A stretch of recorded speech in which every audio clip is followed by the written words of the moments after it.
Es tiempo de establecer nuevas metas y alcanzar tu éxito profesional. Con visión y perseverancia, descubrirás que todo lo puedes lograr.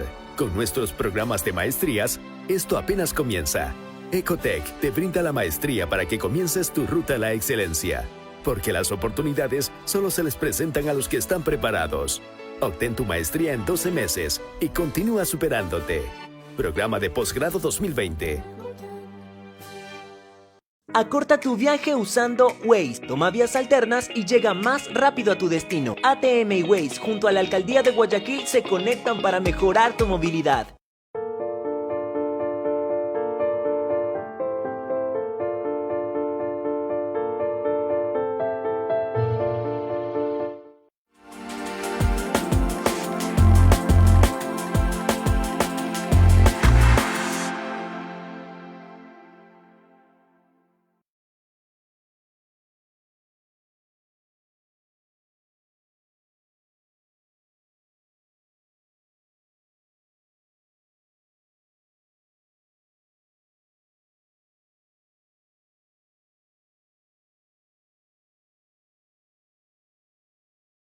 Con la familia.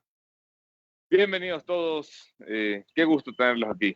Anderson Boscance, enero 2021, año del Señor 2021, Día de Reyes, Día de pasar en familia.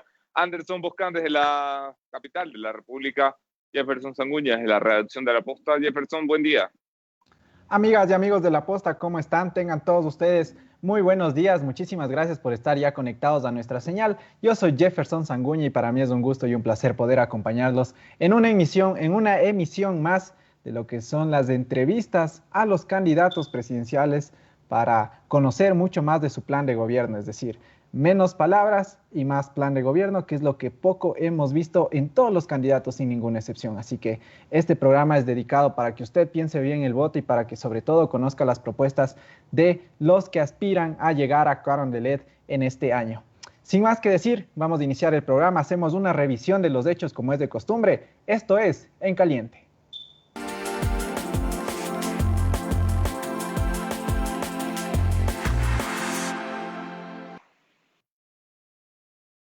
En caliente, vamos con la primera noticia. Agradecemos, por supuesto, al municipio de Guayaquil por confiar en este espacio de entrevistas. La primera noticia tiene que ver con lo que sucedía respecto a el señor Yacu Pérez y Andrés Arauz, ambos candidatos a la presidencia que se descartaba y que ellos mismos anunciaban que no irían al debate presidencial organizado por Grupo El Comercio. Hay que recordar que hay otro debate más que es de obligación ya para todos ellos, que es el que está organizado por el Consejo Nacional Electoral, que será la próxima semana, el próximo domingo, si la memoria no me falla. Sin embargo, al del Comercio no irán tanto Yacu Pérez como Andrés Arauz.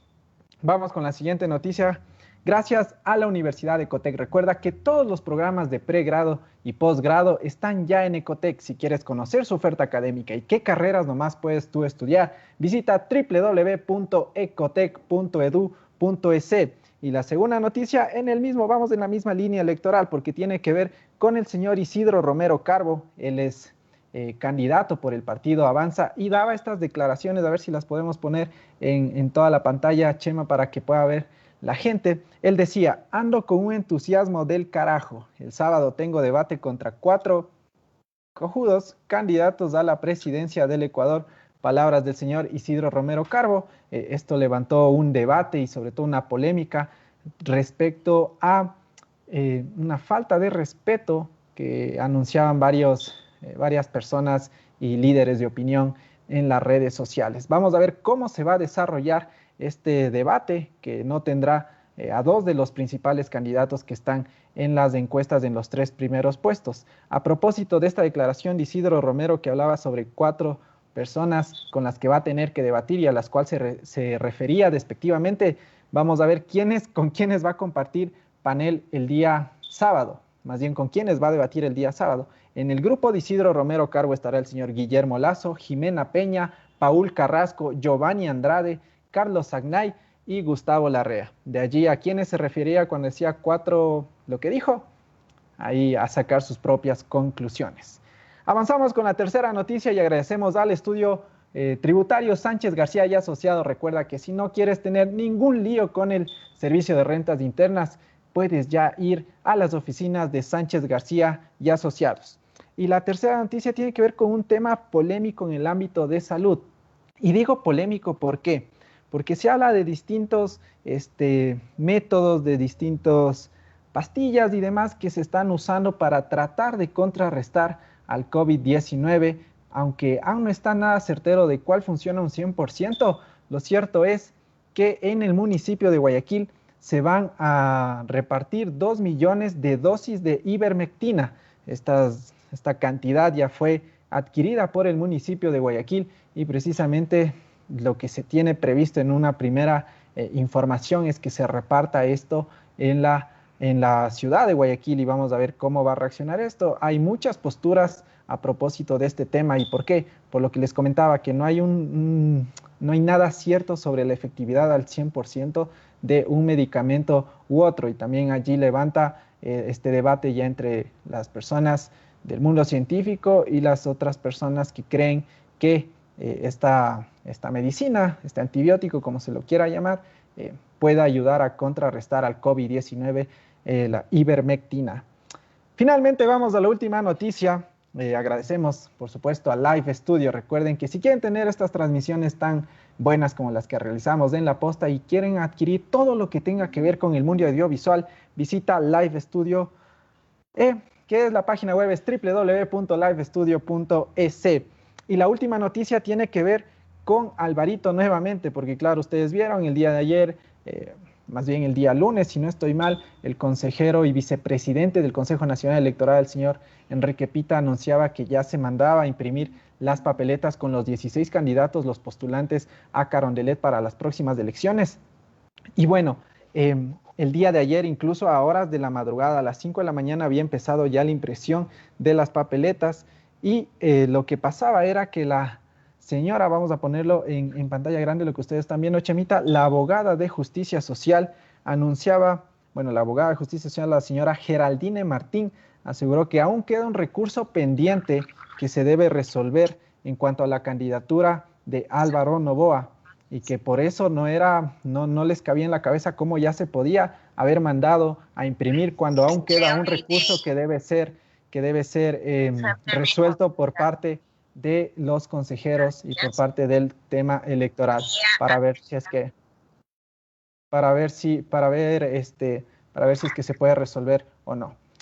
En ese mismo sentido, ocurría algo hoy a horas de la mañana. El señor Hernán Ulloa, consejero del Consejo de Participación Ciudadana, presentaba una solicitud y sobre todo instaba al presidente de la República que se detenga la impresión de las papeletas. Vamos a ver si es que de alguna manera esto se logra realizar. No sé qué tan factible sea en lo jurídico. Estaremos también conversando sobre este tema y vamos a consultarlo con los expertos, con los constitucionalistas para ver qué tan factible es esto de aquí. Sin más, empecemos ya con la entrevista. El día de hoy nos acompaña el señor Javier Hervas. Es la apuesta y la carta de la izquierda democrática para las próximas elecciones. Así que bienvenidos todos, vamos a dar paso a la entrevista del día de hoy.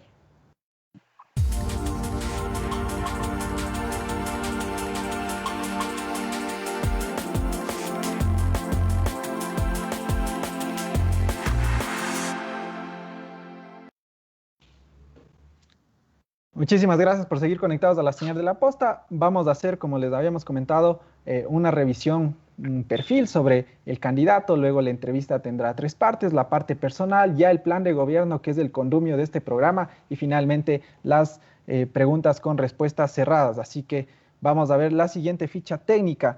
Señor Javier Hervas, más bien es Marcelo Javier Hervas Mora. Él es un empresario guayaquileño de 48 años. Hace más de 20 años, y para ser más específico, en 1997 fundó la empresa Nova dedicada a la exportación de brócoli congelado. Tiene 6 empresas en total dedicadas a actividades similares de alimentos congelados. Tuvo también un paso por la docencia en el año 2000 en la Universidad Católica. Y este año fue oficializado como candidato presidencial por la izquierda democrática, una vez que se conoció que el señor Inti Gronenberg, que había sido en una primera instancia quien fue quien iba a ser candidato por la Izquierda Democrática, pero al finalmente no sucedió. Bueno, pues le apostaron al señor Javier Hervas. Incluso su carrera es netamente a la empresa privada y tiene un título de ingeniero de producción agroindustrial por la Universidad Sabana de Colombia. La tendencia política de la Izquierda Democrática, centro izquierda. Así que le damos la bienvenida al señor Javier Hervas Anderson Boscan. A la audiencia le recuerdo, este es el tercer programa de Café La Posta en la ronda que llamamos la ronda presidencial. Hay 15 candidatos invitados de los 16 candidatos inscritos ante el Consejo Nacional Electoral. Solamente hemos retirado nuestra invitación al señor Zainay de la Bastida, representante del roldosismo, por haber intentado condicionar la entrevista. Este medio no acepta condiciones nadie. Lo repito en cada programa para que entiendan por qué uno de los candidatos no estará. Todos los demás han confirmado su participación, incluyendo las tres principales candidaturas, la de Yacu Pérez, la de Andrés Arauz y la de Guillermo Lasso, que estarán todos en la última semana en este espacio y en este programa. La idea del programa es revisar los planes del gobierno, es revisar más que el qué, el cómo se va a lograr. Si han visto los dos primeros, saben los momentos difíciles que pasan aquí los candidatos cuando se les pregunta las puntualizaciones. El programa tiene 3 segmentos. El primero para hablar del candidato, sus ideales, su background, su capacidad para gobernar. El segundo para hablar del plan de gobierno, que es el de mayor profundidad. Y el tercero es un segmento de preguntas cerradas y de respuestas cerradas que llamamos sí, la, no, ley, paso. Dicho esto, le damos la bienvenida a Javier Hervas, candidato de la Izquierda Democrática, la lista 12, la histórica Izquierda Democrática, que trata de revivir con una candidatura absolutamente salida de lo convencional. Primero, tomando un desconocido y poniéndolo al frente del partido. Segundo, tomando un desconocido que es un empresario cuyos valores naturalmente se inclinarán más hacia la centro-derecha que hacia la socialdemocracia de centro-izquierda que ha representado la Izquierda Democrática. Tercero, haciendo una campaña sumamente creativa. A mí me parece incluso una campaña graciosa, una campaña alegre, que ha utilizado redes sociales y se ha convertido incluso en famosa en esta campaña electoral por utilizar el TikTok y todas estas vainas que utilizan mis hijas y que yo todavía no entiendo demasiado, pero hago como que sí, porque soy un periodista millennial. Y cuarto, presentando un plan de gobierno que de momento, me he leído los 3 que he tenido aquí como invitados, leo uno por noche, ha sido el más extenso, 367 propuestas para el Ecuador, 156 páginas, una primera gran revisión y radiografía de lo que es el Ecuador, cuáles son sus problemas, propuestas en distintas áreas de las problemáticas ecuatorianas, en materia tributaria, en materia económica, muchas propuestas agrarias, como era de esperar de un candidato con formación agraria y expertise en esa área. Sin más que decir, le doy entonces la bienvenida a Javier. Qué gusto tenerte esta mañana, aunque sea virtualmente. Un gusto tenerte frente a frente por fin, no hemos conversado nunca. Bienvenido. Anderson, estimado Jefferson, un gusto poder estar aquí. Muy buenos días. Justamente tú mencionabas sobre algunas diferencias, pero sí quisiera aquí, antes de iniciar con la entrevista, decirte, mira, los valores, hace un momento tú dijiste que los que hacemos empresa podríamos canalizarnos más hacia la centro derecha. Yo no vengo de una familia de empresarios, tampoco vengo de una familia de políticos, pero sí en mi familia, los valores que me inculcaron y los que luego he desarrollado en esta carrera productiva, que no es una línea recta. Tienes muchos tropiezos, aprendizajes, si tú quieres, inclusive hasta fracasos, y en función de eso siempre he comulgado con esa visión social. Y de hecho, eso es lo que define la centroizquierda, la socialdemocracia. Justicia social con libertad. Libertad para que los ciudadanos podamos definir nuestros destinos, qué estudiamos, en qué trabajamos, en qué nos desarrollamos. Libertad para el emprendimiento. Okay. Y libertad para que el capital privado sea el principal motor de la economía. Y solamente permiten esta última idea, dentro de un gobierno responsable, que sí atienda a los problemas sociales, porque tenemos que evitar un incendio social en nuestro país. Javier, has tenido una participación totalmente inesperada. Algunos te califican como el outsider, sin posibilidades reales, pero que tendrá una participación destacada. Yo he hecho pública mi opinión, me agrada tu campaña, me agrada incluso tu plan de gobierno. Gracias. Creo que harás una campaña decente, traes ideas nuevas al debate, pero es evidente que no tienes posibilidades. Arrancaste la campaña con 0.3% de intención de voto, arrastrado por lo que queda de la izquierda democrática, que es un partido que está tratando de resurgir de las cenizas. Has crecido por arriba del 2, incluso el 2.5 en algunas encuestas, que es un crecimiento importantísimo, es multiplicar por 5 o por 10 la intención de voto que tenías en un arranque, pero estamos a 30 días de llegar a las elecciones, no hay milagros como ese. A lo que voy y lo que quiero preguntar en concreto, ¿cómo no podemos sospechar que el plan detrás de tu candidatura es tratar de elevar un perfil público para replicar el modelo de Mauricio Rodas? Me explico mejor. Mauricio llegó con ideas nuevas, era un tipo fresco que venía del sector privado, hizo una candidatura presidencial a la cual todos sabíamos que no tenía ninguna posibilidad de nada, sacó 3 puntos y se convirtió luego en alcalde de Quito. ¿Es eso lo que quiere replicar la izquierda democrática contigo? Anderson, mira, en primer lugar decirte, yo no quiero ser considerado un outsider por no haber sido candidato antes. Si yo quiero ser considerado un outsider es porque vengo con ideas nuevas, con propuestas nuevas, con una nueva manera de hacer política que tanto hace falta en nuestro país. Tú me preguntas si es que tengo posibilidades. Mira, yo no arranqué en el 1, yo arranqué en 0. Porque esa es la realidad. Y eso fue lo que yo le dije a mi familia cuando se abre esta posibilidad de ser candidato a la presidencia de la República. Evidentemente yo arranco desde nada, porque no soy un hombre conocido en la política y evidentemente el código de la democracia y las condiciones actuales para hacer campaña están limitando para que personas nuevas que participamos en la política digamos todo en contra. Pero esas son las reglas del juego y yo no me resigno. Muchas cosas maravillosas en mi vida han pasado justamente por ese deseo de hacer las cosas bien. Y es lo que se necesita en este momento. No entiendo. Pero mi pregunta es si luego de 2 años te veremos en elecciones seccionales, Javier. Te puedo decir con total claridad, Anderson, no. Yo adoro Quito, una ciudad que lamentablemente se ve la ausencia de liderazgo. Hay mucho por hacer en Quito, pero aquí la reflexión es, ¿de qué te sirve tener una ciudad linda, brillante, eficiente, ordenada en un país que se está incendiando? De tal manera que aquí lo que se necesita es que el cambio venga desde arriba, desde la presidencia de la República. Muchas veces en los medios también me han preguntado, si usted quería ser presidente, si quería hacer política, ¿por qué no comenzó con una carrera? ¿Por qué no comenzó de concejal, asambleísta, alcalde, se da a conocer y luego llega a la presidencia? Y yo pienso que el cambio que necesita nuestro país es desde arriba, desde la presidencia de la República, un liderazgo en valores que no lo tenemos. Y no me digas que con las opciones que tenemos ahorita, eso va a cambiar. Está un país que ha sido polarizado no solamente por quienes han sido gobierno, también por quienes han sido oposición. Y en estos extremos de la izquierda y la derecha no vamos a encontrar solución a nuestros problemas. Aquí tenemos que ser prácticos. Y quienes venimos del emprendimiento, quienes hacemos industria, aprendemos a ser prácticos en el pensamiento y eso es lo que necesita nuestro país. Soluciones concretas que atiendan los problemas ciudadanos. Javier, quiero preguntarte dentro del perfil del candidato por tu patrimonio. Me parece haber escuchado, no recuerdo si en una entrevista con Marlon Puertas de La Historia o con Marisol Borja de GK, que tu patrimonio superaba el $1.000.000. Leí también una nota de primicias que tus empresas habían facturado en el último año de registro en el SRI más de $6 millones. 7 empresas de las cuales eres accionista y parte.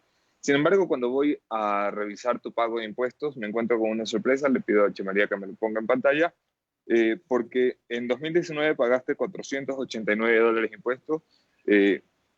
Tú me dirás, esto es mucho poco convencional, pero es más o menos la media. En 2018, $200, en 2016, $185, en 2015, el año que más has pagado, $1.200, en 2013, $2, en 2012, $5, en 2011, $3. Quiero decir, yo soy un peón de la comunicación, Javier, y yo pago en el último año 10 veces más impuestos que tú y no tengo ni la mitad de tu patrimonio. ¿Cómo se explica esto? Bueno, aquí yo justamente doy este paso de entrar en la política porque no tengo rabo de paja y te puedo decir con claridad, yo pago los impuestos en función de mis ingresos. Mis ingresos bordean los $3.500 mensuales y esa visión de pensar a largo plazo, de hacer que las empresas crezcan, porque esa es mi convicción cuando yo comencé a hacer emprendimiento y luego industria, que hay un crecimiento, porque ese crecimiento permite generar más plazas de trabajo y permite consolidar el emprendimiento y luego una industria.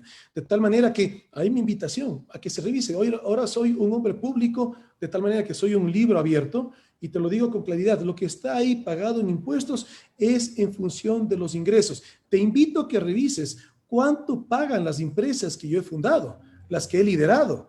Ahí puedes ver en dónde están las utilidades. Y obviamente se está aportando al Estado con las utilidades, aportando a la sociedad con el trabajo y aportando también a las familias cuando repartimos las utilidades. De tal manera que aquí no hay nada que esconder, todo es transparente. Ok. Jefferson Sanguñas en la redacción, tiene algunas preguntas para ti en esta etapa.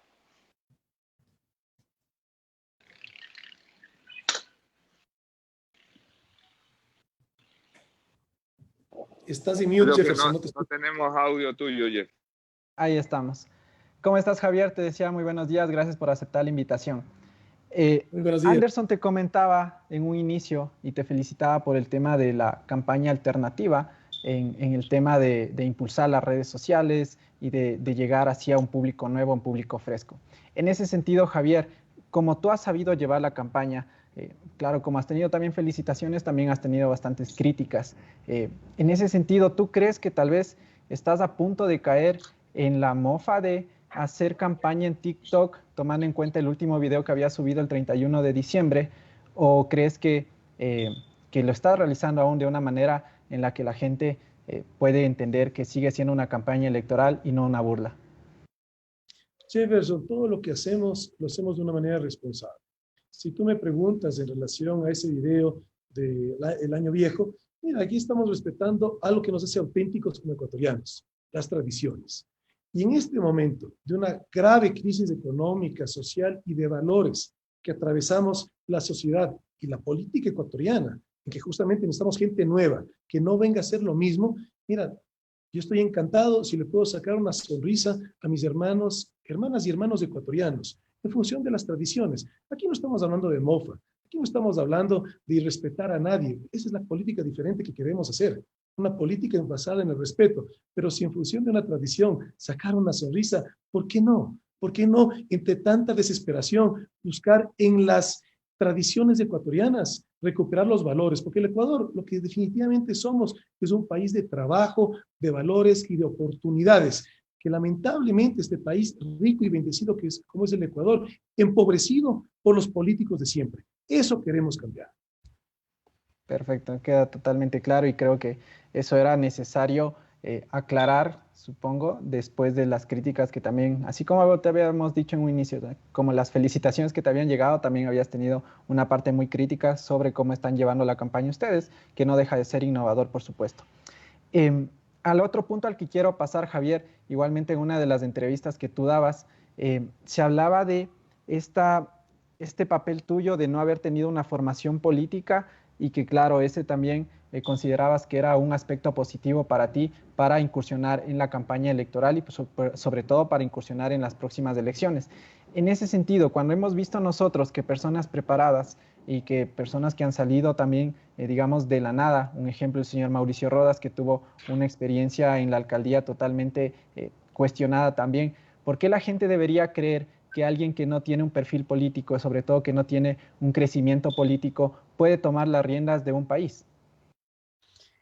Déjame decirte, Jefferson, que formación política sí la tengo. Yo soy ingeniero de producción agroindustrial. Cuando estuve haciendo mi carrera de ingeniería, siendo un extranjero en Colombia, fui elegido presidente de la Facultad de Ingeniería y ahí comenzó ese interés de poder ser actor y no espectador. Que es una experiencia de vida cuando tú te das cuenta, cuando puedes aportar siendo alguien que tiene capacidad de gestión, o te quedas en un escenario de un espectador donde puedes opinar y hasta criticar, pero las cosas no cambian. Sin duda. Entonces, sin duda, pero esto, no es lo mismo a gobernar ya un país totalmente con ya muchos temas más. Claro, déjame te desarrollo. Después hice estudios superiores en administración de empresas y estudios superiores en ciencias políticas. Entonces, formación sí hay. Lo que no hay es una trayectoria política. Y eso justamente es lo que yo pienso que se necesita desde la presidencia de la República. Porque cuando tú comienzas a hacer esta carrera política de ser un concejal, un alcalde, asambleísta y llegas luego a ser candidato a la presidencia de la República, yo pienso que es un camino en el cual muchos ciudadanos buenos ecuatorianos lamentablemente terminan siendo manchados en ese proceso. Entonces, si tú quieres ver un cambio en el país, es desde la presidencia de la República. Y tampoco no es que estamos desconectados con la realidad nacional. Aquí lo que se necesita es un liderazgo nuevo en valores. Pero todos los ciudadanos ecuatorianos sabemos lo que el país necesita. Si yo te pregunto a ti, Jefferson, ¿qué necesita el país? Lo mismo que me va a decir la gran mayoría de personas, lo mismo que ya cada uno de nosotros sabemos. Aquí lo que se necesita es liderazgo para hacer lo que los ciudadanos sabemos que se debe hacer. Ahora, ¿qué le dices a la gente y sobre todo por qué debe confiar en ti? ¿Por qué debería darles el voto a una persona nueva que asume y que sobre todo quiere llegar a la presidencia del 2021? Jefferson, lo dije hace un momento, porque yo no tengo rabo de paja. Si yo dejo la comodidad que cada uno de nosotros tenemos en el día a día, por la incomodidad de la política, porque créeme que no es fácil. Hay muchas cosas que yo sí me imaginaba. Por una parte, ser ya una persona pública, eres un libro abierto, pero también la manera, lamentablemente la política se ha vuelto muy tóxica. Yo mismo estoy respondiendo a las redes sociales y créeme que te llega de todo, te llega hasta amenazas de muerte por Facebook. Esa es la realidad que tenemos que cambiar en la política ecuatoriana. Tenemos que dar... Sobre eso, Javier... ¿Perdón? Sobre eso, Javier, precisamente, y disculpa que te corte ahí, en muchos de los comentarios que estaba revisando también, hablaba de un tema personal tuyo que tú lo topaste en una entrevista, pero creo que por los comentarios que están poniendo en la audiencia es necesario que tú también nos puedas aclarar el tema, que tú tienes un juicio por el tema de pensión de alimentos. ¿En qué estado está este juicio? ¿A qué se debe y en qué proceso está? Mira, yo he sido un padre siempre responsable y lo sigo siendo. Estoy al día con todas las pensiones alimenticias, de tal manera que eso no es real, estamos siempre al día. En su momento, por supuesto, cuando tú te divorcias, no llegas a tener un acuerdo, entonces un juez determina. Y yo siempre he cumplido lo que la ley manda y las pensiones alimenticias fijadas por los jueces. Ya no hay ningún juicio entonces. No que yo sepa, o sea, siempre pueden haber, o sea, siempre puede salir un nuevo juicio, eso es una posibilidad que siempre puede haber el deseo de aumentar, el deseo de bajar, pero lo que sí te puedo decir muy enfáticamente, que yo siempre he respetado la ley y fundamentalmente adoro a mis hijos y nunca los voy a dejar desprotegidos. Ok, Anderson, no sé si tienes una pregunta más o pasamos ya al plan de gobierno de la Izquierda Democrática. Sí, Javier, te he visto en muchas entrevistas, te vi evidentemente con Luis Eduardo, a quien trato de no ver porque es muy pesado. Te vi con María Sol, te vi con Marlon Puertas, te he visto en Ecoavisa, y en todas las entrevistas, cuando no estás hablando del plan de gobierno y hablas de tu carrera política incipiente todavía, me parece que abrazas a la Izquierda Democrática para acogerte la posibilidad de estar en la papeleta, siendo un novato en la arena política, pero no abrazas a la Izquierda Democrática para responder por la Izquierda Democrática. Y eso me hace pensar algunas cosas. ¿Qué tan responsable te parece ir por un partido que en este gobierno participó en las minorías, que han apoyado con votos que a la final se le compraban como mercancía en la Asamblea Nacional, porque los votos de la Izquierda Democrática en el Parlamento han pertenecido a los bloques de Integración Nacional y de la bancada de Acción Democrática Independiente, el BIN y el BADI, que han sido los dos bloques de mayor corrupción de la Asamblea? A esos votos se pertenece la Izquierda Democrática en la Asamblea. Tu partido afilió a María Paula Romo, la ministra de Gobierno censurada por la Asamblea, formalmente por los sucesos de octubre, pero realmente por haber repartido los hospitales de este país. ¿Con qué cara se puede hablar de lucha contra la corrupción, de transparencia, si no se carga la cruz de su propio partido? Anderson, yo no me candidaticé ni para atacar a nadie, ni para defender a nadie. Aquí Javier Hervas es responsable de las acciones de Javier Hervas, no de cualquier otra persona. Un partido político de que de hecho yo no soy militante. Y una realidad, Anderson, que tenemos que, claro, ser siempre claros con la ciudadanía, tú no puedes ser candidato si no tienes el auspicio de algún movimiento o partido político. Yo tengo la suerte de tener el auspicio de esa filosofía que comulgo yo con esa filosofía. Pero no me pidas a mí estar justificando o atacando a nadie que ha participado en la política ecuatoriana ni tampoco en el partido político que me está auspiciando la candidatura. O sea, cada uno tiene que ser responsable de sus propias acciones. Pero sí, categóricamente estoy en el partido político que representa mi filosofía y mis ideales. Hombre, pero a mí, o sea, yo no soy político, pero si lo fuera, y a mí viene la Revolución Ciudadana y me pide ser militante de la Revolución, yo, aunque sea muy afín a los ideales de izquierda, les voy a decir, viejo, yo con choros no ando. Tú te has metido en un partido que ha estado enredado en el poder, ha estado enredado en el gobierno de Lenín Moreno. ¿Te sientes cómodo allí? Anderson, con esa filosofía jamás vas a ser político entonces, porque cada partido y cada movimiento tiene su historia y cada persona tiene su trayectoria. Los que queremos hacer política en el país, tenemos que tener el auspicio de algún partido, algún movimiento. Esa es la realidad. Pero si tú quieres también conectar con el pasado, y aquí no estoy para defender a nadie ni para atacar a nadie, pero recordemos cuál fue el gobierno de Rodrigo Borja. Recordemos que un expresidente que gobernó, que terminó con su mandato, al día de hoy no necesita seguridad para caminar por las calles de Quito. Entonces, no solamente vayamos de la parte de deslegitimar. Aquí hablemos de la filosofía del pensamiento, el justicia social con libertad. ¿Qué es lo que necesita nuestro país? Tener un gobierno responsable que sí gestione y que no tengamos unas élites que gobiernen para sí mismas y que tengamos en tanta necesidad la posibilidad que el populismo vuelva a secuestrar nuestro país. Ok, vamos a empezar entonces la parte del plan de gobierno, que es la parte medular que interesa a la audiencia. Me supongo te interesará a ti también, Javier. Quiero empezar por un tema que vi que te incomodó en una entrevista con Marlon Puertas en La Historia, y como te incomodó, y yo soy como soy, hombre, y así también quieres incomodar. Me invitan. Claro, vamos a empezar a hablar de los trenes rápidos. Quiero poner esta propuesta, es la 137 en la pantalla. Dice: fomentar la planificación y construcción de nuevos mecanismos de conexión rápida y segura a lo largo del territorio. Entre estas, una red de trenes rápidos de transporte de personas y productos que se conecte en todas las áreas del país. Luego dices, en la parte 2, el segundo punto de esta propuesta, que buscarás alianzas público-privadas para llevarlo a cabo. Lo que me surge y lo que me pide el cuerpo preguntar cuando leo esto, que me parece brillante, a mí me encantaría que haya una red ferroviaria en el Ecuador, es: ¿sabes cuánto cuesta el kilómetro de red vial de trenes rápidos? Anderson, mira, y antes de desarrollarte la pregunta, mira, no es que me incomodó la entrevista con La Historia, con Marlon, simplemente, mira, tenemos todo un programa de gobierno, de tal manera que mi invitación, que vayamos tocando los temas también que interesan a la ciudadanía, y no solamente los temas que de alguna manera buscan a un candidato cogerle en curva, pero no me vas a coger en curva porque ese plan de gobierno lo hemos hecho, no solamente yo, lo hemos hecho con más de 200 ciudadanos y también militantes que participaron junto con el Instituto Manuel Córdoba Galarza. O sea, es un trabajo en equipo que hemos participado. Okay. Si hablamos de trenes rápidos, lo que yo sí sé es que necesita nuestro país, porque es el desarrollo que tú ves en cantidad de otros países. Necesitamos justamente... Pero no sabes cuánto vale el kilómetro de vía.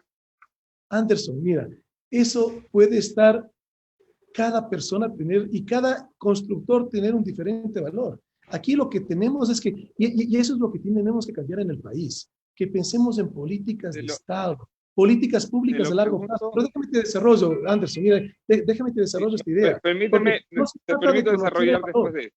Déjame mostrarte algo, Javier, porque yo me suponía que no estabas al tanto de cuánto cuesta un kilómetro de vía, porque esto me parece una propuesta fundamental, como le ha parecido al Marlon Puertas, que es bastante acucioso. Y me parece fundamental porque yo de verdad creo que es una vía del desarrollo. Y creo que si alguien lo pone en un plan de gobierno, que es su compromiso, que el incumplimiento del plan de gobierno presentado ante el CNE es motivo de revocatoria de mandato, pues está dispuesto a cumplir lo que pone en el plan de gobierno, si no serían tiros al aire. Mira esta publicación que hiciera El Mundo.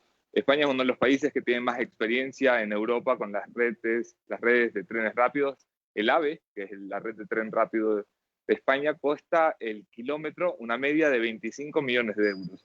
Si tú quieres conectar Quito con Guayaquil, que tiene más de 400 kilómetros, estamos hablando de 11.000 millones de dólares. ¿Te parece? ¿Te parece que estás planteando algo viable? Más aún cuando hablas de una red por todo el país, ¿no te parece que estás cayendo en el populismo? De ninguna manera. Y te voy a dar algunos ejemplos. Mira, un ejemplo. Cuando yo visité Loja, hay una vía que es fundamental, que tenemos que tener. Loja, Puerto Bolívar. En la época del gobierno anterior, se hizo un estudio, 120 millones, antes de contratarlo no se llegó a contratar, menos mal, 240 millones. Y el Colegio de Ingenieros Civiles de Loja lo tiene por 60 millones. Hay esa pequeña reflexión para que te des cuenta que cuando hablamos de precio, perdemos el concepto de lo que es una política de Estado.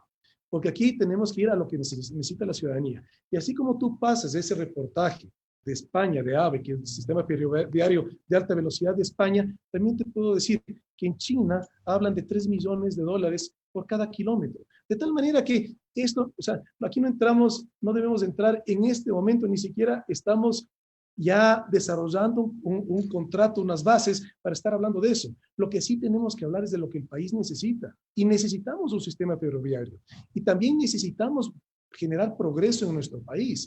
De tal manera que aquí también hay que invitar a la empresa privada, o alianzas público-privadas, a participar de estos macroproyectos.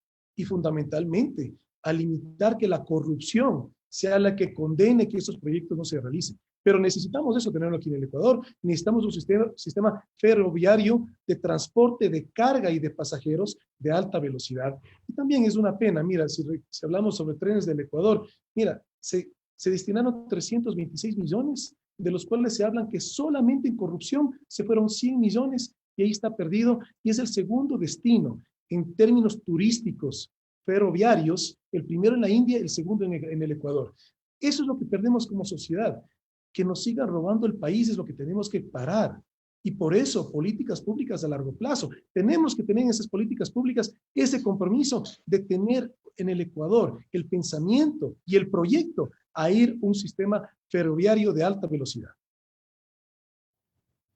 Hablas en otros temas, Javier, de empleo, que es uno de los grandes temas de debate y discusión en todos los planes de gobierno, un eje transversal en las 16 propuestas que hay.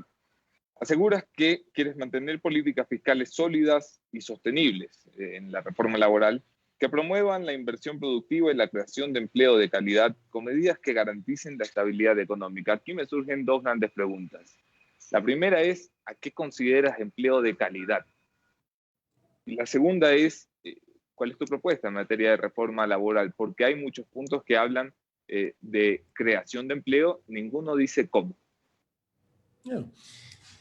La primera pregunta, empleo de calidad, es justamente cuando tengamos un gobierno que trace la cancha y que no sea una cancha que esté inclinada a ningún lado. La armonía la vamos a encontrar en ese trabajo en conjunto entre el empleado y el empleador. Y eso tiene que ser el gobierno, el Estado ecuatoriano, el que le dé esa armonía a esos dos sectores. Empleo de calidad es un empleo en el cual tú como empleado te puedas sentir con un trabajo estable y como empleador puedas sentir que tienes un marco legal, tanto para un lado como para el otro, que permita armonía. Eso es lo que tenemos que dar. ¿Un empleo de $400 es un empleo de calidad, Javier?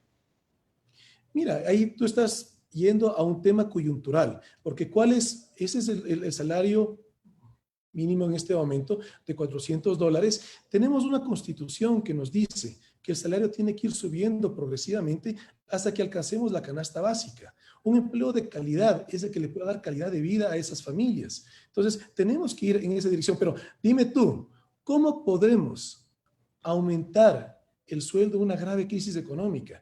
Aquí lo que tenemos, en lugar de estar hablando cuál es el valor del sueldo de calidad, tenemos que hablar cómo reactivamos la economía. Mira, te doy un ejemplo. Sí, en Chile, yo estoy de acuerdo. Pero te desarrollo ese ejemplo de Chile. En Chile también tienes el salario básico. ¿Y qué es lo que sucede? Las industrias que están en la agricultura tienen que competir y subir sus sueldos y pagan más que el salario básico, porque si no, el empleado se va a trabajar en otras actividades económicas donde le pagan más. Entonces, a eso tenemos que llevar al Ecuador, que no sea el salario básico la regla, sino que sea la reactivación y la dinamización económica la que haga que los empleadores, en función de buscar empleados, puedan dar salarios mejores. Pero tú crees, yo me obsesiono con estas tonterías, pero ¿tú crees que el salario de $400 debería subirse para alcanzar la canasta básica? debería bajarse para fomentar la contratación y que luego la competencia obligue a mejorar los salarios? ¿Cuál crees que es la vía? Es que esa no es la discusión pertinente, por eso te estaba diciendo, Anderson, aquí la discusión pertinente es cómo reactivamos la economía. El sueldo es la consecuencia de eso. ¿De qué te sirve que te paguen, que te ofrezcan? Sí, pero alguna política de Estado habrá que tener. O sea, el Estado tendrá que decir, yo mantengo el salario básico, yo lo disminuyo o yo lo subo.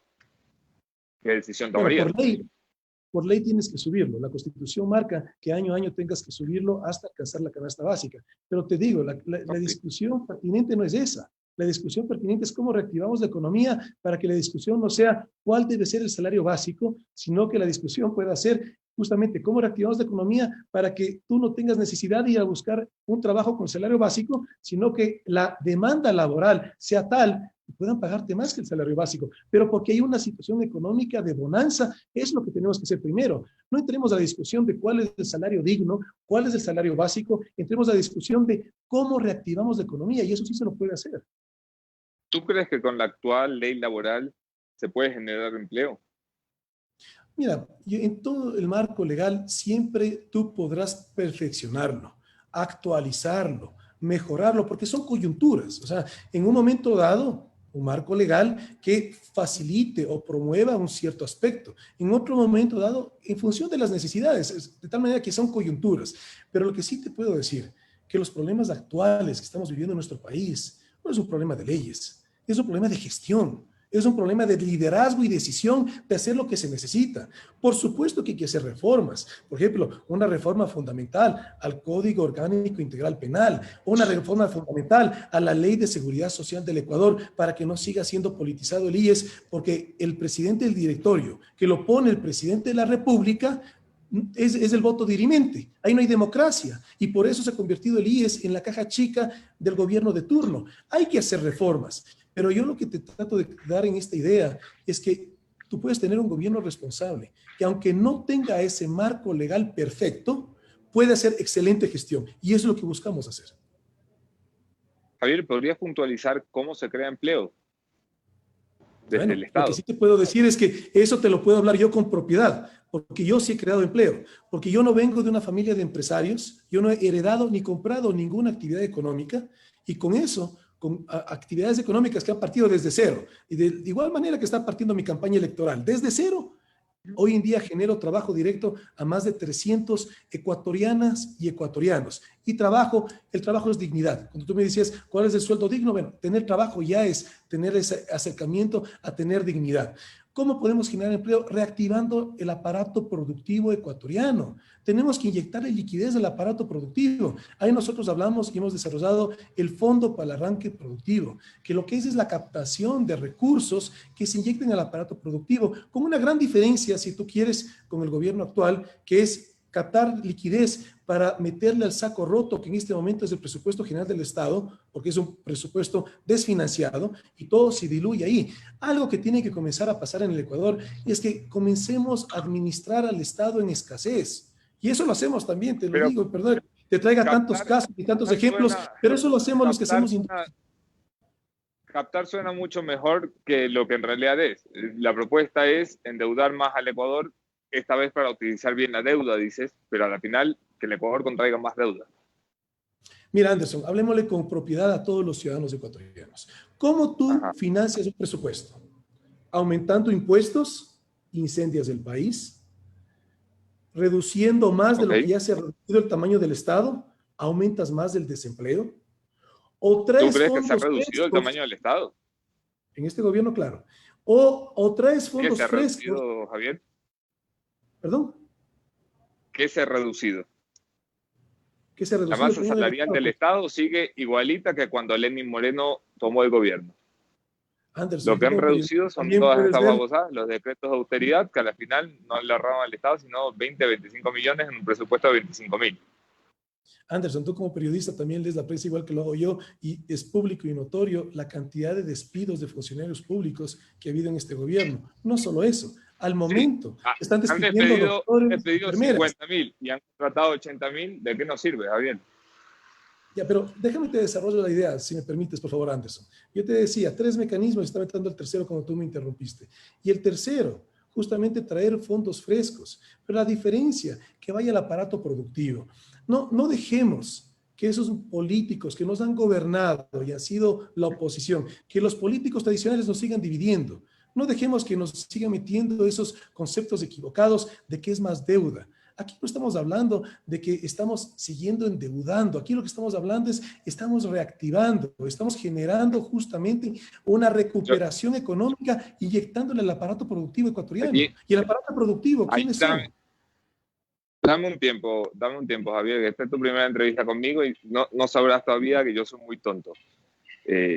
Yo es que no entiendo esto. Tú me hablas de captar recursos e inyectarlos a la liquidez de la economía ecuatoriana.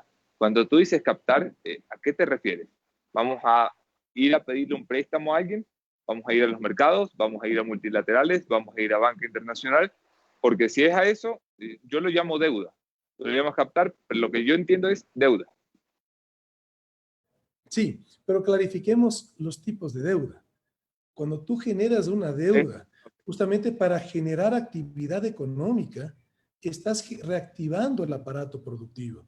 Cuando tú generas deuda para utilizarlo en gasto corriente, para tapar huecos, evidentemente no generas desarrollo. Aquí lo que buscamos es generar desarrollo económico. Con la pregunta que me hacías, Anderson, ¿de dónde lo captar? Yo me he reunido con varios multilaterales y mira, Ecuador, la única economía dolarizada de Sudamérica, tiene el apoyo justamente de los multilaterales y nosotros, los ecuatorianos, es fundamental que cuidemos la dolarización. Solamente imaginémonos lo que sería esta crisis grave económica si no hubiéramos estado dolarizados. Estuviéramos peor que Venezuela. Y yo sí lo viví. Mi primer emprendimiento fue una panadería. Y mira lo que me tocaba a mí vivir. Esto fue antes de la dolarización en el año 2000. Todos los días con el dinero de la caja de la venta del día, yo me iba a comprar harina, porque al día siguiente subía el precio de la harina y yo no quería cambiar los precios de venta del pan. Entonces, eso es lo que quienes hemos vivido esa tragedia de tener gobiernos que se dedican a imprimir por cantidad los billetes y la inflación. Esa es una bendición que tenemos con la dolarización. Yo coincido contigo en la bendición de la dolarización, coincido contigo en que el Ecuador, no es que no tiene que tomar deuda, simplemente me gusta que los políticos la llamen como se llama, no captación, se llama deuda. No endeudar y luego no lo metes al mismo saco que el préstamo del FMI. No hay que tenerle miedo. Hay que tenerle sí, pero no lo mezclemos, Lo que me preocupa, Javier, es que te he escuchado en muchas entrevistas decir no se puede subir un impuesto más. El Ecuador no aguanta un impuesto más. La clase social no aguanta un impuesto más. En esa entrevista acabas de decir ya no hay dónde más recortar. El gobierno ha hecho suficientes recortes. Y dices voy a tomar más deuda. Entonces, vamos a tomar deuda, no podemos recortar más un presupuesto que ya está desfinanciado y no podemos generar más ingresos a través de materia impositiva. ¿Cómo vas a arreglar el déficit fiscal? A ver, yo lo que dejo claramente es que lo que no podemos recortar es más funcionarios públicos despedidos. Y ha habido demasiados despidos del gobierno actual en funcionarios públicos. Y también, ¿cuántos despidos ha habido? Estado, pero déjame te desarrollo la idea. Hay áreas del Estado. Pero ya va, es que me estás diciendo ha habido demasiados despidos. Yo es que no estoy al tanto. ¿Cuántos despidos ha habido? Y también, ¿cuántos despidos hubo esta semana? ¿Cuánto hubo la anterior? Yo tampoco estoy al tanto de cada uno de los despidos que están habiendo. Entonces, pero ¿cómo me dices que ha habido demasiados? Lo que sabe toda la ciudadanía. Si no sabe cuántos se han despedido, ¿cómo me vas a decir ha habido demasiados despidos? Porque es obviamente lo que se están despidiendo, Anderson, y tú también sabes. Dime tú, ¿no ha habido despidos este mes? ¿No sabes cuánta gente ha salido del aparato público? ¿Cómo puedes saber que ha habido despidos? Porque uno es demasiado, Anderson. Tú me estás poniendo unas preguntas en curva y yo te pido que no lo hagas. Yo busco el bienestar de tu familia, de todos los ecuatorianos. No tienes por qué atacarme poniéndome esas preguntas en curva, que es una pregunta de examen. ¿Cuántos despidos hubo esta semana? No tengo idea cuántos despidos hubo esta semana, pero sí han habido despidos de cantidad de médicos y enfermeras esta semana. ¿Cuántos habrá habido? Ni siquiera, Anderson, ni siquiera el gobierno creo que tenga claridad de cuántos despidos está viendo. Entonces no me le pidas a un ciudadano cuáles son los valores, la cantidad de despidos. Por supuesto que tiene claridad. Y te lo digo yo, que no soy presidente de la República ni aspiro a hacerlo como lo aspiras tú. Pero vamos, esto es de agarrar el periódico, abrirlo y leerlo. Hubo 70.000 despidos en los primeros 3 años del gobierno de Lenín Moreno, pero hubo 75.000 contrataciones. La masa salarial del gobierno de Lenín Moreno se redujo por la reducción del salario de los funcionarios públicos, no porque hayan despedido funcionarios públicos, porque es un gobierno tan incompetente que contrató más gente de la que votó. Entonces me sorprende que una persona que aspira a ser presidente de la República no sepa ni cuántos funcionarios tiene el Estado. Anderson, mira, yo vuelvo y te digo, o sea, aquí despidos han habido este mes y este gobierno ha hecho cantidad de despidos de funcionarios públicos. Aquí nosotros no queremos ir justamente lo que tú decías por recortes de más funcionarios públicos despedidos. Hay áreas del Estado que también las puedes volver más eficientes y tenemos áreas del Estado que tienen un déficit de capital humano, concretamente la salud y la educación. Y en la salud siguen habiendo despidos. De tal manera que, o sea, aquí yo lo que te pido es no me pongas en un examen, en una lección de darte cifras exactas, porque eso para mí es demagogia. Cuando alguien sale a decir, yo ofrezco 500.000 empleos, eso es demagogia. Aquí lo que podemos decir es cómo vamos a recuperar empleos y en función de eso van a generarse empleos, pero no hablemos de unas cifras cuando eso justamente es lo que queremos generar políticas de Estado, políticas públicas, pero ¿cómo te puedes tú comprometer a una cifra? Porque eso ya es demagogia. Ok, bueno, vamos a avanzar en la entrevista, Javier, no quiero que dañemos, es la primera vez que nos vemos, no vamos a terminar peleando, Javier. No estamos peleando. Reforma tributaria, no, tranquilo, hombre, estoy bromeando. Yo me lo tomo bien, este es mi trabajo y aquí todo el mundo se enoja conmigo, pero este es mi trabajo. Establecer medidas de justicia tributaria como un impuesto progresivo a las ganancias extraordinarias de la banca y otros sectores. Esto me suena interesante, esto es una reforma tributaria. Te he escuchado decir también que propondrás una reforma tributaria con la promesa de no cambiarla y no cambiar las reglas del juego en 4 años de gobierno. Una sola reforma tributaria para ajustar las finanzas públicas. ¿Qué es exactamente lo que tienes en mente cuando dices reformar los tributos por los ingresos extraordinarios de la banca y otros sectores? ¿Cuáles son esos otros sectores y cuáles son esos ingresos extraordinarios?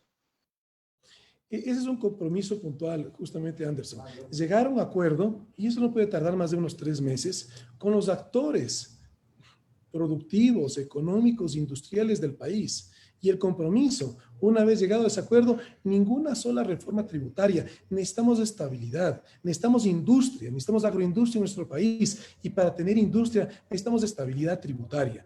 De tal manera que eso es un compromiso fundamental.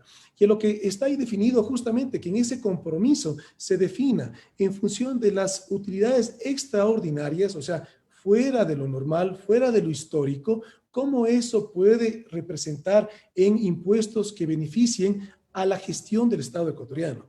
Porque evidentemente el Estado tiene que hacer gestión y la gestión la haces a través de los impuestos que captas y a través de los recursos que ingresan a través de los sectores estratégicos como es el petróleo, los recursos naturales no renovables. ¿Te parece, por ejemplo, que la banca no paga suficientes impuestos? No, ahí estamos hablando extraordinarios, no estamos haciendo un juicio de valor si pagan suficientes o no. Pero si tocas el tema de la banca, sí hay algo que te quisiera decir. Lo que sí no me parece coherente de ninguna manera es que en una economía dolarizada, aprobada por la Junta Monetaria, ¿quién pone la Junta Monetaria? El presidente de la República. Aprobada por la Junta Monetaria, tengamos una tasa del microcrédito del 28.3%. ¿Cómo vamos a reactivar la economía con esas condiciones? Sí, eso me parece una tasa de chulco, pero también esta es una banca absolutamente regulada por el gobierno. Se supone que el gobierno es el que debería hacer algo. Allí coincido plenamente contigo. Yo no comparto eso. Yo pienso que... O sea, si el gobierno tiene el control de las tasas, el gobierno debería obligar a bajar las tasas. Por eso mismo. ¿Cómo puede ser posible que esté aprobado por la Junta Monetaria, que la pone el presidente de la República, 28% de interés en economía dolarizada? Ya ves que estás peleando solo, Javier, que te estoy dando la razón y parece que estuviéramos discutiendo. No discutimos. Le doy paso a Jefferson Sanguña para tomar oxígeno. Javier, ¿cómo estás? Sí, en la misma línea que estaban hablando con Anderson Moscán sobre el tema de la banca. Precisamente tú, igualmente en el plan de gobierno, en su página 44, hablas de promover que la banca pública y privada amplíe su capacidad crediticia a todos los productores. Yo te pregunto, ¿en qué porcentaje se debe ampliar la capacidad crediticia? Mira, algo que es una realidad es que yo no creo en un gobierno, en un Estado que imponga las cosas. Sin embargo, el Estado es el estratega fundamental de la sociedad. Cuando hay alguna situación de inequidad, de ineficiencia, algún mal manejo, ahí tiene que intervenir el Estado.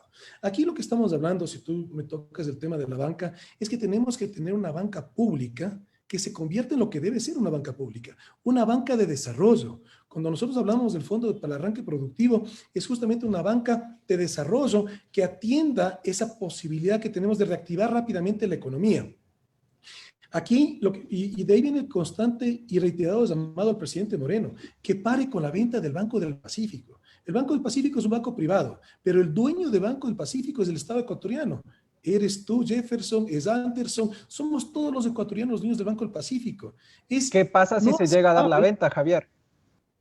Mira, es que eso no debe darse. Es que por eso pero apelo. En el caso en el que se dé, tú en tu gobierno, si llegases a ganar, en el caso de que se dé la venta y tú llegas al gobierno, ¿vas a tratar de nuevamente tomar el control del banco? No sé si comprarlo sea la solución. Es decir, ¿qué pasaría si es que llega a darse la venta?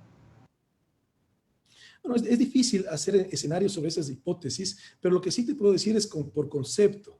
Nuestro país necesita una banca de desarrollo.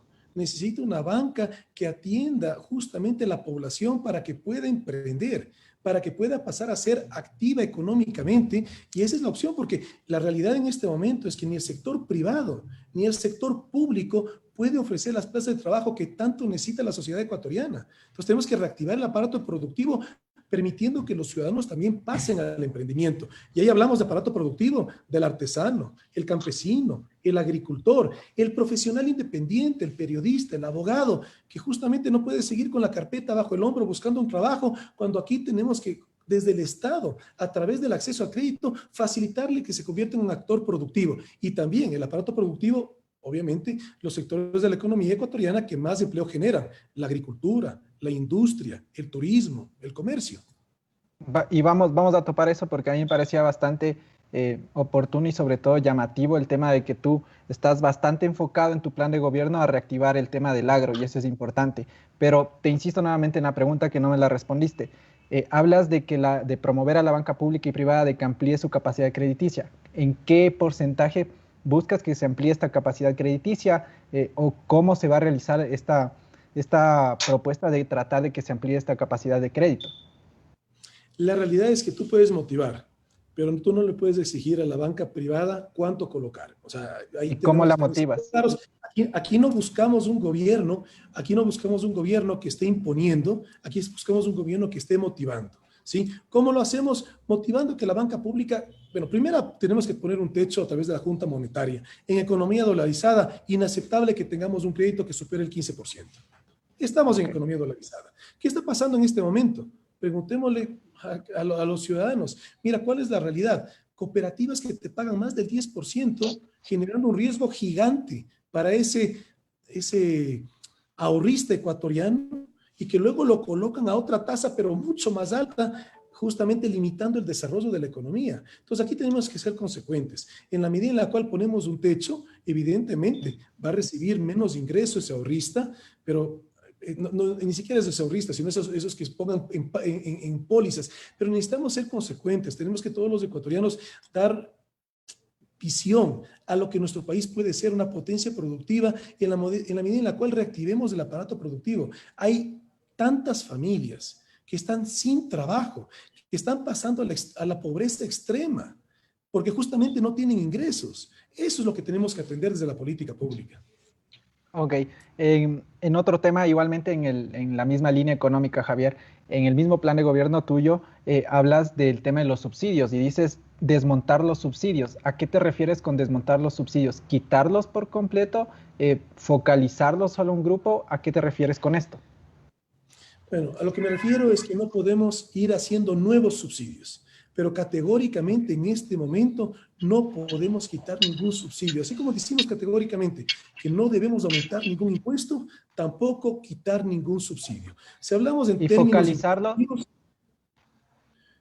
siempre todo subsidio tiene que ser focalizado. Pierde su concepto de subsidio si es que no es focalizado. Pero también todo subsidio tiene que ser temporal, porque tú lo que buscas a través del subsidio es ayudar a ese ciudadano a que pase a ser económicamente productivo. Dime, ¿cuál ciudadano ecuatoriano ha salido de la pobreza con el bono de la pobreza? No estamos hablando de quitar ese bono, es fundamental. Hay familias que por lo menos eso es lo único que tienen. No le podemos quitar eso, pero sí tenemos que generar un camino para que esas familias puedan salir solas por decisión de ese bono en la medida en la cual puedan tener trabajo. Eso es lo que necesitamos desde el gobierno, desde la política pública gestionar. Y sobre el subsidio a los combustibles, que claro, como acabas de mencionarlo, que no debe ser, no se debe dar subsidiado siempre, sino que debe ser a largo plazo. Es decir, entiendo que a largo plazo también buscas eliminarlo. ¿Qué opinas sobre el subsidio a los combustibles? ¿Se deben igualmente quitar a largo plazo o estar subsidiados siempre?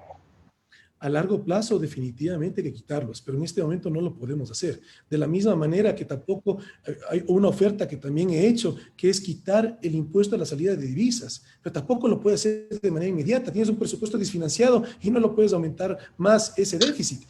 Pero sí, dejar el gobierno con ese impuesto a la salida de divisas en cero y reactivar la economía para que ese subsidio a los combustibles vaya pasando, pero este momento, estos años, 2 años siguientes, definitivamente no es viable que tú puedas quitar esos subsidios. Tenemos que evitar un incendio social en nuestro país.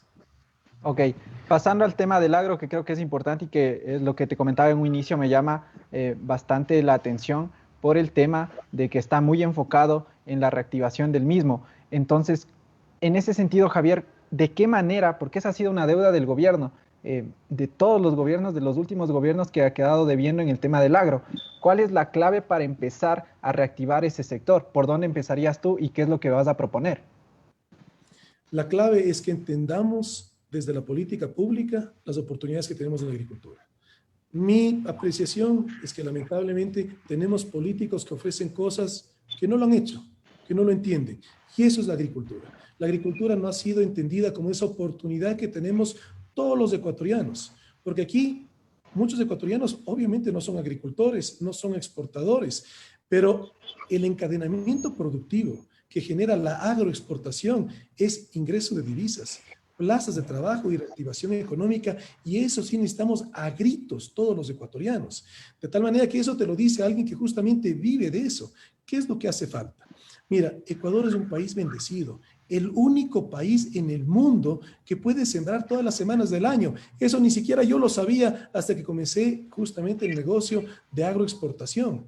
Solamente Ecuador puede sembrar y cosechar brócoli todas las semanas del año, pero ¿por qué menciono este ejemplo? Porque no es brócoli, es todo. Son muy contadas excepciones. Por ejemplo, en la costa, que tú tienes productos estacionarios en la cosecha, no en la siembra, en la cosecha, como por ejemplo el mango. Pero de ahí la gran mayoría de productos agrícolas en la sierra, en la Amazonía y en la costa es de siembra y de cosecha permanente. ¿Qué es lo que hace falta en nuestro país? Infraestructura en canales de riego. Al Ecuador exacto, porque ese es un problema que lo he visto constantemente. Muchas prefecturas lo han apostado por tratar de hacerlo. Recuerdo fácilmente la de Gustavo Baroja, en la que se trataba de implementar un sistema de riego cerca de Cayambe, si la memoria no me falla, y ha quedado todavía en el limbo. Entonces, si el sistema de riego es uno de los puntales que ustedes necesitan, bueno, no ustedes, sino la gente que está dedicada al agro es la que necesita, ¿cómo garantizar de que un sistema de riego sea el adecuado para tratar de impulsar el agro? Claro, justamente, primero lo que necesitamos es, nosotros en términos económicos hablamos el acceso a crédito, el acceso a la infraestructura y el acceso a los mercados. Y con estos mismos 3 ejes te desarrollo el tema agrícola.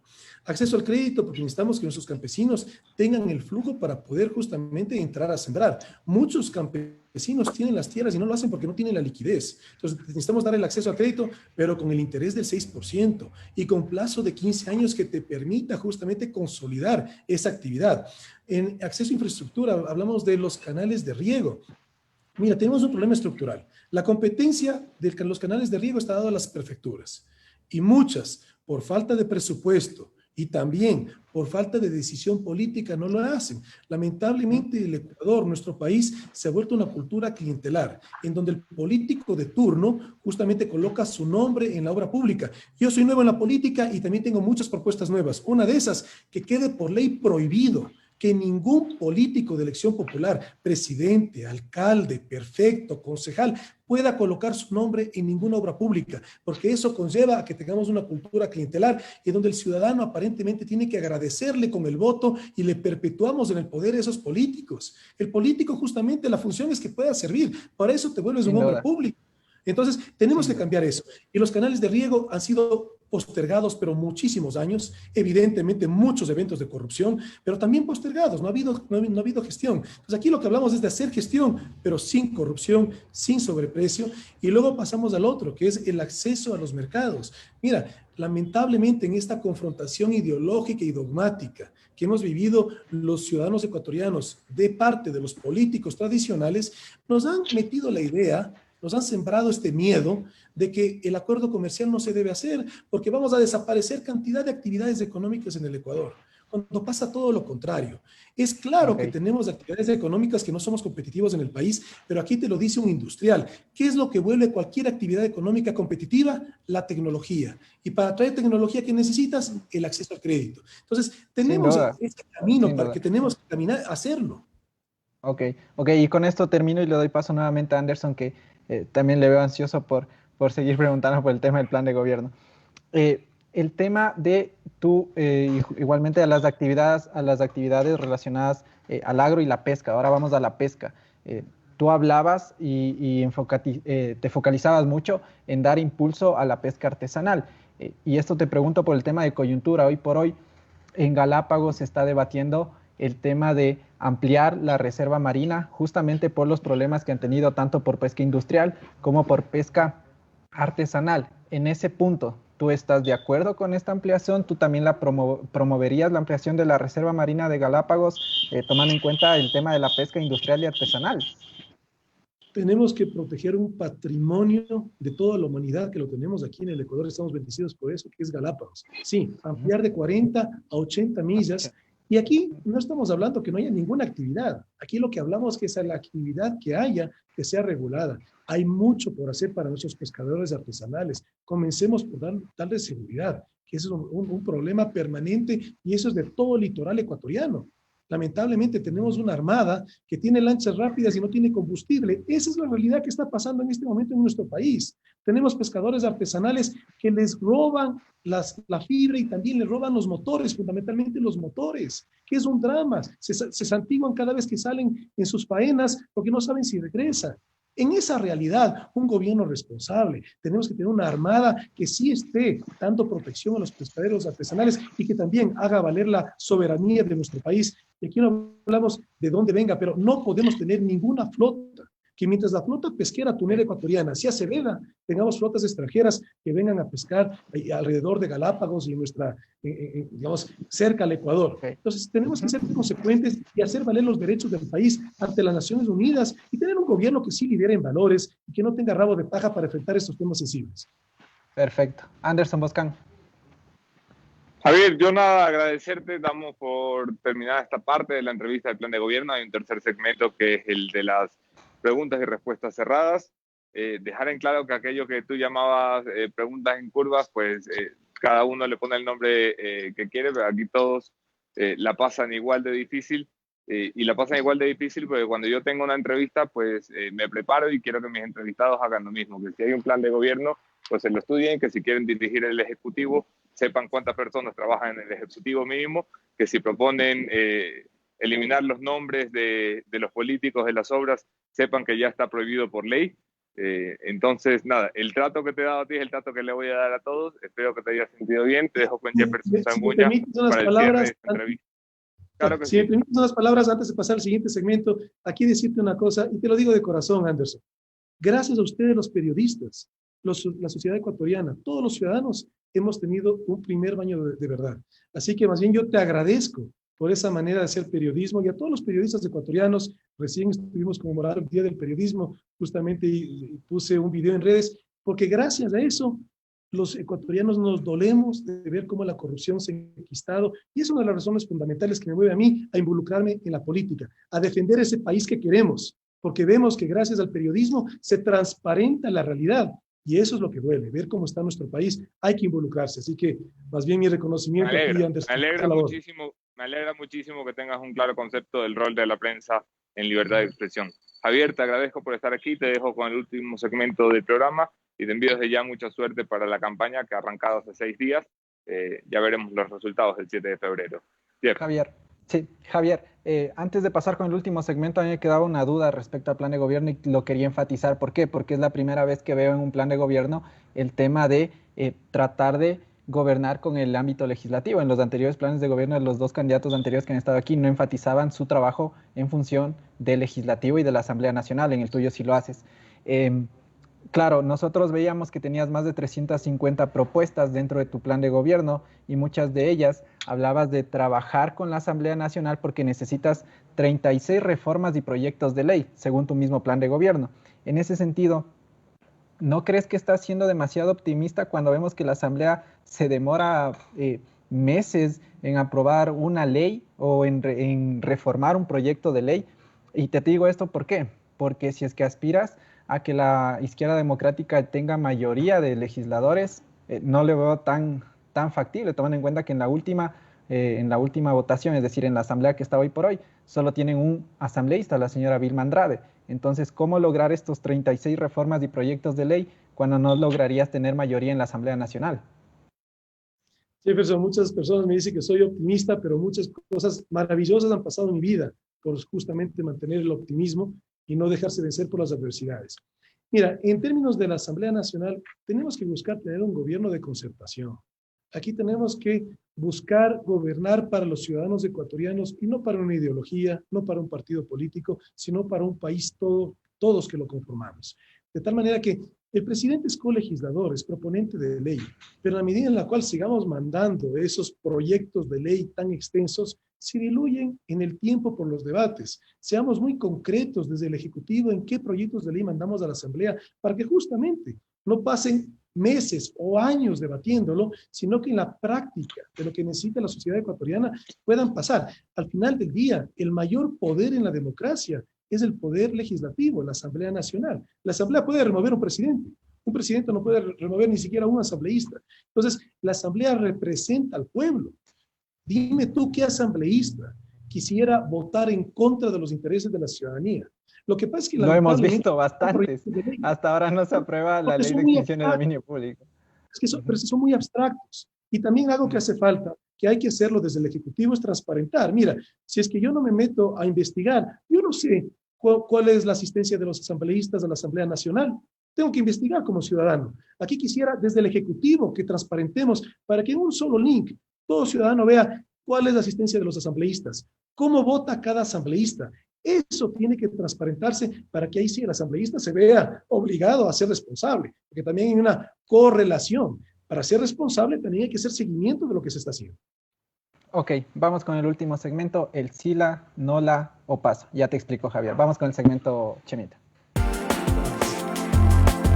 SILA, NOLA, paso. Ok, Javier, te hacemos 10 preguntas y claro, tú respondes solamente con SILA, NOLA, o si no te sientes a gusto con la pregunta, pues pasas, ¿ok? SILA, respuestas. estoy de acuerdo. Ajá, SILA, ¿estás de acuerdo? NOLA, no estoy de acuerdo. Y paso, pues, me hago el loco casi. Por favor, que sean, obviamente, las respuestas enfocadas en eso para no tratar de alargar. Te pediría, de favor, que sea así para que sea muy dinámico este último segmento. Vamos con la primera pregunta. Javier, ¿tú estarías o estás de acuerdo con la despenalización del aborto en todas sus formas? NOLA. Ok. ¿Estás de acuerdo con la legalización de la marihuana en todos sus usos? NOLA. ¿Estás de acuerdo con condenar políticamente a Nicolás Maduro desde el gobierno de acá? SILA. Ok. ¿Estás de acuerdo con los acuerdos comerciales que hay con Estados Unidos? SILA. ¿Estás de acuerdo con el contrato por trabajo por horas? SILA. ¿Estás de acuerdo con el porte de armas? NOLA. Ok. ¿Estás de acuerdo con el subsidio al diésel y los combustibles? SILA. ¿Estás de acuerdo con la bicameralidad de la Asamblea o el Parlamento? SILA. ¿Estás de acuerdo con la minería a gran escala? SILA. ¿Estás de acuerdo con la adopción para las personas y las parejas del mismo sexo? SILA. Finalmente, ¿Me dejas esto ya- desarrollarte solamente una? ¿cuál? La última. La de minería a gran escala, porque eso Ok, puede dar a una interpretación. Mira, aquí ok. fundamentalmente defendemos los derechos de la naturaleza. La minería a gran escala, a lo que me refiero es a la minería responsable de empresas que sean responsables con el medio ambiente. No dejar esa puerta abierta es simplemente minería a gran escala. Solamente esa precisión Ok. te agradezco, Jefferson. Ok, y finalmente esta no es si la no lo paso, sino si te parece bueno o malo. ¿Te ha parecido bueno o malo el gobierno de Lenín Moreno? Malo. Ok, eso ha sido todo. Muchísimas gracias, Javier, agradecerte por tu tiempo y sobre todo por la paciencia para responder las preguntas que hemos tenido al respecto de tu plan de gobierno y de tu persona como candidato. Te deseamos mucha suerte y bueno, veremos qué va a pasar en las elecciones del 2021. Jefferson y Anderson, les agradezco yo a ustedes por este espacio y el poderme dirigir a mis hermanas y hermanos ecuatorianos y hacer reflexión. ¿Qué es lo que necesitamos? Mira, si yo me candidatizo es porque justamente pienso que los políticos tradicionales nos han fracasado y tenemos que involucrarnos los ciudadanos. Ustedes lo están haciendo desde un espacio de los medios de comunicación. Los ciudadanos también tenemos que hacerlo participando.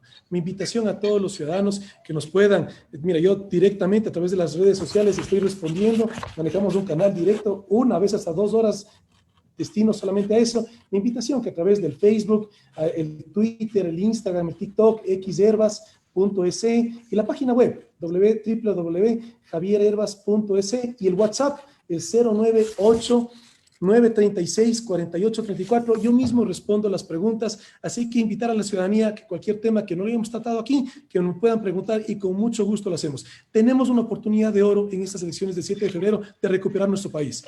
Que Dios bendiga al Ecuador y nos dé la sabiduría de hacer historia positiva. Que te vaya bien, Javier, te deseamos mucha suerte. Anderson Boscán. Han escuchado ustedes al candidato de la izquierda democrática, lista 12, Javier Herbas, quien aspira a ser presidente de la República del Ecuador. El plan de gobierno de Javier Herbas desmenuzado por La Posta. Este es el aporte democrático de La Posta para el debate político. Espero que les haya agradado tanto la entrevista como a mí. Aquí nos vemos mañana, otro tema, otro entrevistado, mismo entrevistador. Mañana hay una pausa en el debate presidencial porque tendremos como invitado al expresidente de la República, Abdalá Bucaram. Todo lo relacionado al caso Bucaram. Por fin, el expresidente habla delante de La Posta. Aquí nos vemos. Programa Bravo, nos vemos el día de mañana.